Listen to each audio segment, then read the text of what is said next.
తులారాశి వారికి ఈ వారం మిశ్రమమైనటువంటి ఫలితాలు కనబడుతూ ఉన్నాయి. ప్రత్యేకించి గ్రహణ గోచారం వేరు, మామూలు గోచారం వేరు.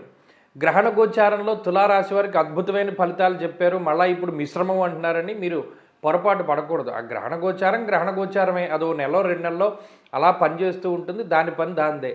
ఇప్పుడు మనం మామూలు గోచారంలోకి వచ్చేయాలి. ఇందులో పంచమంలో పడ్డాయి గ్రహాలన్నీ. రవి కానీ, కుజుడు కానీ, రాహువు కానీ, అలాగేనేమో భృగు షట్కము అంటే శుక్రుని యొక్క షష్టభావ స్థితి కానీ ఈ 4 గ్రహాలు ప్రతికూలంగా ఉన్నాయి. గురుడు యోగిస్తున్నారు, అలాగే బుధుడు యోగిస్తూ ఉన్నారు, శనేశ్వరుడు యోగిస్తూ ఉన్నారు, చంద్రుడు యోగిస్తూ ఉన్నారు.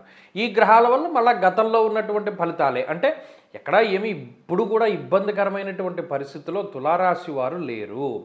వారు అనుకున్నటువంటి పనులన్నీ సజావుగానే సాగుతూ ఉన్నాయి. కాకపోతే కొంత కాలాతిక్రమం అనేటువంటిది జరుగుతూ ఉన్నది. ఇవాళ అవ్వాలి, అది ఇవాళ అవ్వకుండా ఓ 2-3 రోజుల తర్వాత అవుతూ ఉన్నది పని. అంటే పని అవ్వనటువంటి పరిస్థితులు అయితే ఈ రాశివారిలో లేవు. అలాగే ప్రత్యేకించి ఆర్థికపరమైనటువంటి విషయాలు బాగానే ఉన్నాయి. సమాజానికి ఉపయోగపడేటువంటి సమాజ హితాన్ని కాంక్షించి చేసేటువంటి ప్రతి చర్య కూడా ఈ రాశి వారికి కలిసి వస్తుంది. మొక్కలు నాటడం దగ్గర నుండి పలానా వాళ్ళకి సహాయం చేసే దాని వరకు అన్నిట్లోనూ కూడా చక్కగా పాలు పంచుకుంటారు. ఈ వారం ఒక రకమైనటువంటి మానసిక సంతృప్తి వస్తుంది. మనం పలానా పని చేయగలిగాము, లేదా పలానాది మనం జీవితంలో సాధించగలిగాము, లేదా ఇప్పటివరకు మనం ఇది చేయలేకపోయాం, ఇప్పుడు ఇది చేయగలిగాము అనేటువంటి మానసిక సంతృప్తి అనేటువంటిది తులారాశి వారికి వస్తుంది. అది ఒక ఉత్సాహాన్ని కలగజేస్తుంది, ఉత్తేజాన్ని ఇస్తూ ఉంటుంది.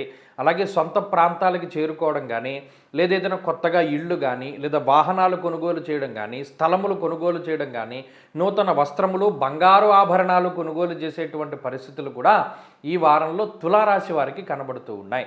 కాబట్టి ఈ వారంలో ఉండేటువంటి పరిస్థితులన్నీ మానసిక ఆనందాన్ని పెంపొందించేటువంటి విషయాలై ఉంటాయి. అది ఉద్యోగపరంగా కానీ, వ్యాపార పరంగా కానీ, కుటుంబ పరంగా కానీ.